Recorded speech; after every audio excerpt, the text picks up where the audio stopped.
बिहार में सियासी पारा काफी हाई है। एक तरफ कन्हैया कुमार के पलायन और बेरोजगारी के खिलाफ पद यात्रा के दौरान हिरासत में ले लिया गया, वहीं जन स्वराज की रैली से समर्थन गायब रहे। इस सब राजनीतिक हलचल के बीच नेता प्रतिपक्ष तेजस्वी यादव ने नीतीश सरकार को घेरते हुए आरोप लगाया कि मौजूदा सरकार में क्राइम का ग्राफ बढ़ रहा है। तेजस्वी के इस बयान के बाद नीतीश के बचाव में केंद्रीय मंत्री चिराग पासवान आए और तेजस्वी यादव के साथ ही कन्हैया कुमार को कई नसीहत दी और कहा कि कन्हैया कुमार को सीएम आवास का नहीं बल्कि लालू प्रसाद यादव के घर का घेराव करना चाहिए। जागता उदाहरण था, आपकी नाकामी रही कि उस वक्त आप इसको पकड़कर सजा नहीं दे पाए। आज ये प्रधानमंत्री जी की दृढ़ इच्छा शक्ति का नतीजा है, जिस तरीके से इसको यहाँ पर लाया गया और अब सज़ा जल्द से जल्द और कड़ी से कड़ी मिले, उसके लिए अब हम लोग प्रयासरत हैं। पर ऐसे में हर चीज़ को राजनीति से जोड़ के देखना और उसका राजनीतिकरण करना, ये विपक्ष की सोच हो सकती है।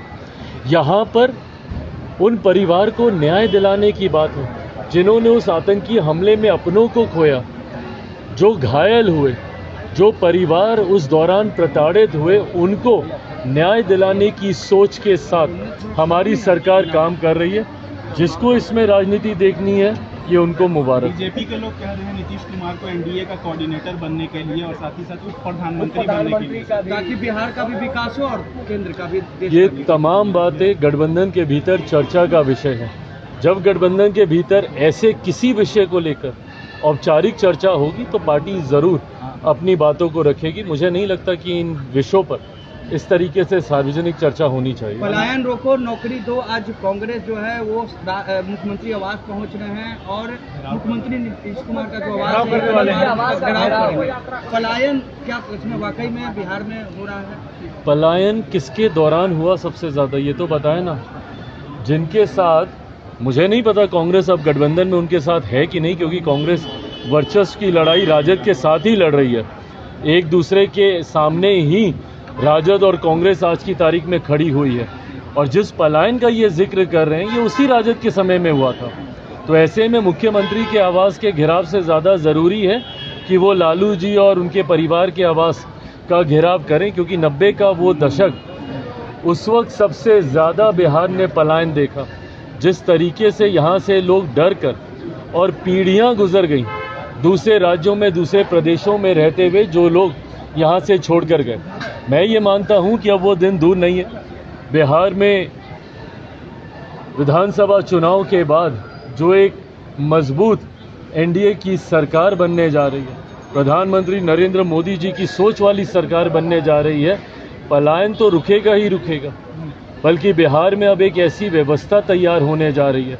उस नींव को हम लोगों ने इतना मजबूत किया है कि आने वाले दिनों में उस पर एक ऐसी इमारत खड़ी होगी विकास की, जिससे पलायन तो रुकेगा ही रुकेगा, बल्कि रिवर्स माइग्रेशन भी शुरू होगा।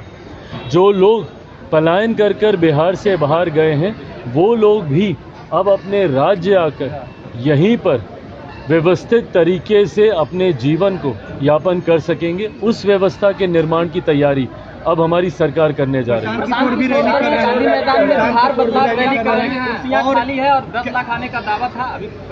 शुभकामनाएं उनको, प्रयास वो कर रहे हैं अपनी तरफ से।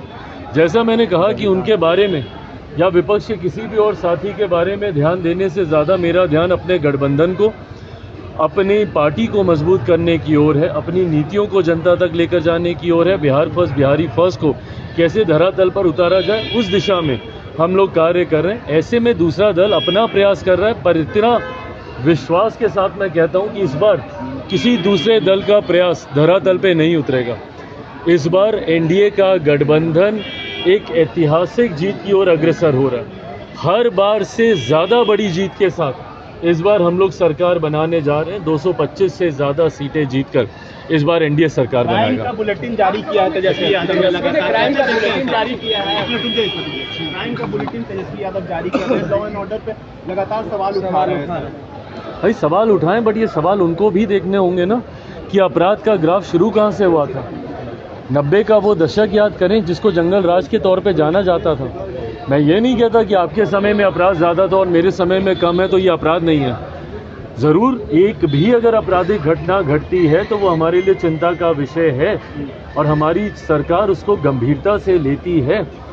पर ये वही लोग हैं जिन्होंने अपराधियों को संरक्षण देने का काम किया। ये वही लोग हैं जिन्होंने अपने दौर में अपराधियों को इतना बड़ा कर दिया कि उनको नियंत्रित करते करते करते करते दशकों बीते हैं। पर ऐसे में अगर आज भी कोई भी आपराधिक घटना हो रही है, मैं मानता हूं हमारी सरकार उसको उतनी ही गंभीरता से लेती है। मुख्यमंत्री जी अपराध को लेकर उतने ही गंभीर हैं। अपराधियों के साथ हमारी सरकार ने ना कभी कोई समझौता किया था, ना भविष्य में हम लोग करेंगे। इसको और कैसे मजबूती से नियंत्रित किया जाए, इस दिशा में हर संभव कदम उठाए जाए। तेजस्वी यादव ने एक बार फिर से मुख्यमंत्री नीतीश कुमार को लेकर के कहा कि अचेत व्यवस्था में है। भाई देखिए, उनके बारे में व्यक्तिगत टिप्पणी करना ये विपक्ष की कौन सी रणनीति का हिस्सा है, मेरी समझ के परे। आप जब राजनीतिक दल हैं, आप नीतियों के ऊपर प्रहार कीजिए ना। अगर घेरना है तो हम लोगों को हमारी नीतियों पर घेरें, पर इस तरीके से व्यक्तिगत हमले करना, मैं कभी इसका पक्षधर नहीं रहा हूं। और जो लोग ऐसे व्यक्तिगत राजनीति करते हैं वो कहीं ना कहीं गलत स्तर की राजनीति है। आप हमारी सरकार को लॉ एंड ऑर्डर पे आपने सवाल उठाइए ना, जवाब दे रहा हूं ना मैं। इसके अलावा कोई और नीतिगत विषय है उसको आप सवाल के घेरे में हमारी सरकार को रखिए, पर मुख्यमंत्री जी के ऊपर इस तरीके से व्यक्तिगत प्रहार करना ये कतई उचित नहीं है। 26 से कह रहा है कि दिल्ली में हबूर राणा को इंडिया बुलाया गया है। तो जो भी लोग हैं इस पे तो कार्रवाई होनी चाहिए। तो कार्रवाई हो रही है तो अच्छी बात है। प्रशांत किशोर पटना में रैली कर रहे हैं, कहा जा रहा है कि 10 लाख लोगों को जुटान कराना है।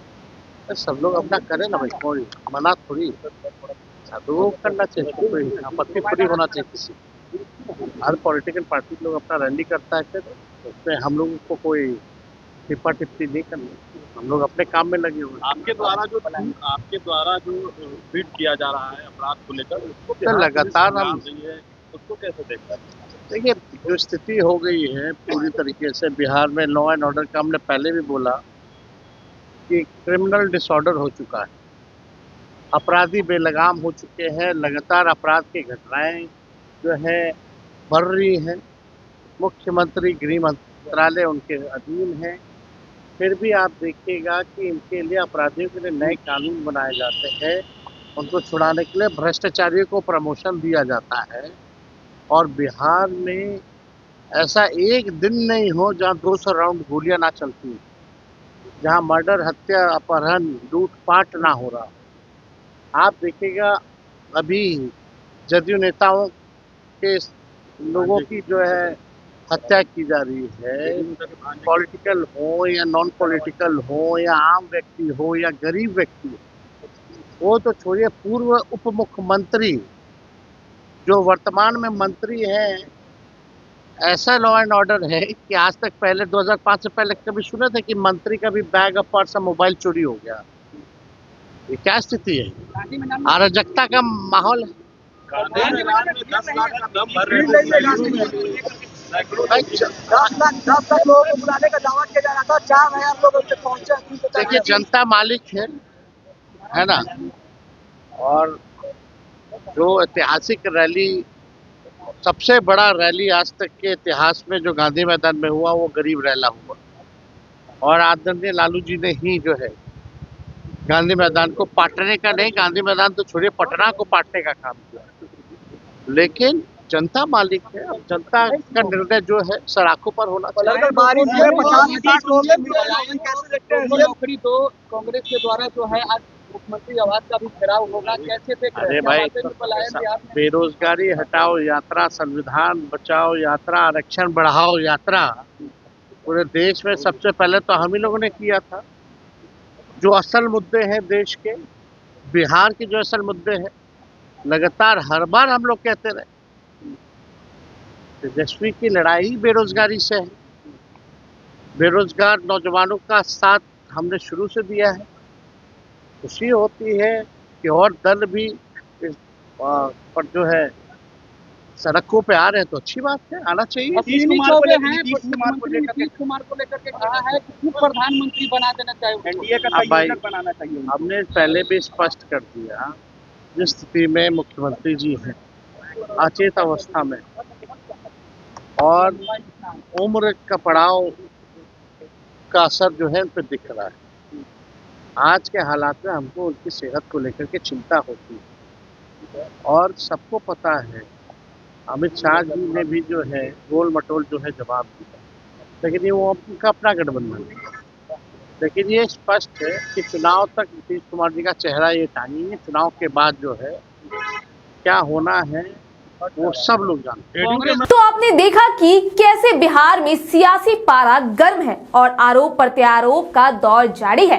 बहरहाल आपकी इस खबर पर क्या राय है हमें कमेंट करके जरूर बताएं। वीडियो को लाइक करें, सब्सक्राइब करें। ऐसे ही तमाम खबरों के लिए देखते रहे स्वराज पोस्ट।